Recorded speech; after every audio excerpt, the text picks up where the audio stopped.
I'm Joe. I teach photography at the School of Visual Arts in New York. We're going to talk about a couple of great portrait tips. Shade is better than direct sunlight. Direct sunlight is harsh. It makes people squint. It creates deep shadows in their eyes and big shadows across their face from their nose.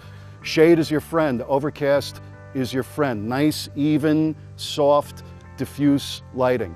Keep your shutter speed above 1/125th of a second or so. Keep your f-stop at about 4 or 5.6. That's enough to keep your subject in focus all the way through without having your background become a big distraction. Almost anything works as a background if it's out of focus enough. A reflector bounces a little light back into the subject and keeps them kind of, even though the light's soft, it makes them a little brighter than the background. Have your subject keep your eyes on the lens. Photograph them from above their eye line. 20 or 30 degrees is usually a pretty good spot. Have your subject lean towards you a little bit. It makes them look like they're engaged with you. And smiling is better than anything in the world.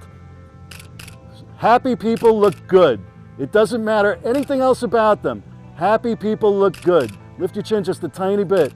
Very nice. Turn your head a little bit to your right. Give your model their instructions, your subject their instructions, according to their left and right, not your left and right. Or it's all going to get very confusing very fast. And keep talking to them, because if you just stand there like this, it's going to get awkward in no time. That's terrific. Have people pose so that you're shooting across their shoulders a little bit. Everybody looks thinner when you shoot across their shoulders a little bit. This looks bigger than that. Lift your chin tiny bit. There you go. Turn your head a tiny bit to the right. It doesn't hurt to tell people how good they look when they're having their picture taken. And I'm not saying that you should get in trouble with the law, but very few people hate being told how good they look. You don't want to use a lens that puts you so far away from your subject that they can't hear you. You don't want to use a lens that's so short that you got to get right in their animal space to take their picture.